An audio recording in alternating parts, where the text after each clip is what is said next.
সুপ্রিয় শিক্ষার্থীরা, এখন আমরা ষান্মাসিক সামষ্টিক মূল্যায়ন ২০২৪ এর ৮ম শ্রেণীর বাংলা যে প্রশ্নটা আছে সেটার সমাধান দেখব। তো সবাই তোমরা খাতা কলম নিয়ে বসে যাও, প্রশ্নটা লিখে রাখো। আমার টিম কাজ করতেছে। খুব অল্প সময়ের মধ্যেই আমরা সঠিক নির্ভুল উত্তর আমরা আমাদের চ্যানেলে প্রদান করব।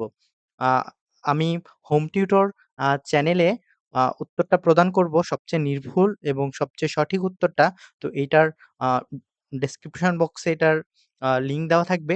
তোমরা সেখান থেকে গিয়ে দেখে নিবা। তো চলো আমরা প্রশ্নটা দেখি।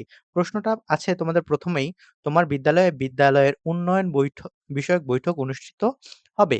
এ বৈঠকে সকল শিক্ষক, শিক্ষার্থী ও অভিভাবক একত্র হয়ে শিক্ষার্থীদের নানা প্রয়োজন এবং বিদ্যালয়ের নানা সমস্যা ও সম্ভাবনা নিয়ে আলোচনা করবেন। এই আলোচনাকে সামনে রেখে শিক্ষার্থীদের কাছ থেকে লিখিত মতামত ও চাহিদা বা দাবি আহ্বান করা হচ্ছে। বৈঠকে শিক্ষার্থীদের নানা বিষয়ে নিজেদের ভাবনা ও মতামত প্রকাশের সুযোগ থাকবে। একই দিন বিদ্যালয়ের সকল শিক্ষার্থীকে নিয়ে দেয়াল পত্রিকা উন্মোচন করা হবে। দেয়াল পত্রিকার প্রকাশের জন্য শিক্ষার্থীদের কাছ থেকে সৃষ্টিশীল লেখার আহ্বান করা হচ্ছে। তো দেখো এটা আছে। তো এখন তোমাদের কাজ করতে বলা হয়েছে, কাজ ক। তো কতে কি? জোড়ায় আলোচনা করে নিচের কাজগুলো করো। অর্থাৎ এই কাজগুলো কিন্তু তোমাদের একা, একা করতে হবে না। তোমাদের জোড়া করে দেওয়া হবে। সেখানে তোমরা জোড়ায় আলোচনা করে ২ জন মিলে এই কাজগুলো করবে। এখানে কাজ ১ নাম্বার আছে কি? বৈঠককে সামনে রেখে এবং বৈঠকের দিনকে কেন্দ্র করে পাশের সহপাঠীর সাথে আলোচনা করে নিচের কার্যক্রমগুলো অনুসরণ করো, এরপর খাতায় লেখো। তাহলে এটার প্রশ্নের উত্তর কিন্তু তোমাকে এই কার্যক্রমগুলো অনুসরণ করে তারপরে তোমাদের করতে হবে। প্রশ্নগুলো তোমরা খাতায় লিখে রাখো। উত্তর নিয়ে আমরা খুব দ্রুতই হোম টিউটর চ্যানেলে উত্তর নিয়ে চলে আসতেছি। আমার টিম কাজ করতেছে। তো ওই চ্যানেলটিকে তোমরা সাবস্ক্রাইব করে রাখো এবং চ্যানেলে গিয়ে দেখো উত্তর দেওয়া হয়েছে। কাজগুলো করতে গিয়ে কোন কোন বিষয়গুলো তুমি খুঁজে পেয়েছো আর কোনগুলো আলোচনার মাধ্যমে উঠে এসেছে তা উল্লেখ করতে হবে। প্রয়োজনে আলাদা ছক ব্যবহার করা যেতে পারে। তারপর দেখো ২ নাম্বারে তোমাকে বলা হইছে কি? যে তালিকা থেকে যেকোনো একটি প্রয়োজন বা সমস্যা নিয়ে ২ টি যোগাযোগের নমুনা তৈরি করো। এখানে দেখো কিছু বলা আছে, এগুলো সব তোমরা দেখে নিবা। এগুলো সব তোমরা দেখে নাও। খুব দ্রুতই আমরা হোম টিউটর ইউটিউব চ্যানেলে এটার সমাধান আপলোড করব। তারপর দেখো কাজ খ তে কি আছে?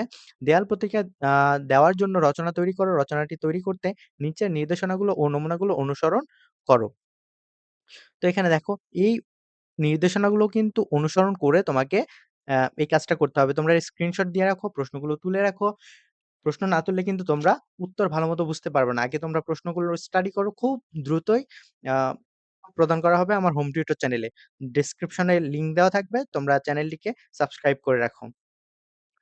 নিচে কয়েক ধরনের লেখার নমুনা দেওয়া হলো। এখানে দেখো বিবরণমূলক, বিশ্লেষণমূলক, তথ্যমূলক, কল্পনা নির্ভর লেখা এগুলো কিন্তু দেওয়া আছে। এগুলো চাইলে কিন্তু তোমরা আ সাজিয়ে নিতে পারো। তারপর দেখো ১ নাম্বারে কি বলছে? উপরের যেকোনো একটি ধরন বেছে নিয়ে তোমার বিদ্যালয়ের পরিপ্রেক্ষিতে ২০০ শব্দের মধ্যে একটি রচনা লেখো। উপরের নমুনা বিষয়বস্তুগুলো ছাড়াও নিজ বিদ্যালয়ের যেকোনো বিষয়বস্তু নিয়ে রচনাটি লেখা যাবে।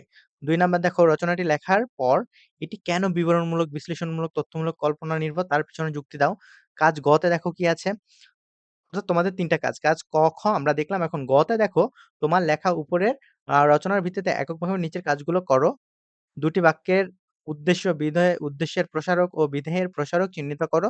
যেকোনো ১০ টি শব্দে ও আবিধানের বর্ণনা আ মানে বর্ণানুক্রমে সাজাও। তাহলে এটা কিন্তু তোমাদের প্রশ্ন। তো এই প্রশ্নে তোমাদের আগামীকাল পরীক্ষা হবে। তো আশা করি প্রশ্নটা তোমরা বুঝতে পারছো। আর এটার উত্তর খুব দ্রুতই আমার ইউটিউব চ্যানেলে হোম টিউটর ইউটিউব চ্যানেল যেটার ডেসক্রিপশনে যেটার হচ্ছে লিঙ্ক দেওয়া আছে। তোমরা দেখে নাও। ওখানে এটার উত্তর করা হইছে। তো অনেক কষ্ট করে কিন্তু প্রশ্ন ও উত্তর তোমাদের দেই। উপকৃত হয়ে থাকলে অবশ্যই একটি করে কমেন্ট করে যাবে। অবশ্যই তোমাদের কাছে চাই একটি করে কমেন্ট করে যাও তোমরা। তো ধন্যবাদ। তোমাদের সবার পরীক্ষা ভালো হোক। উত্তর খুব দ্রুতই আসছে।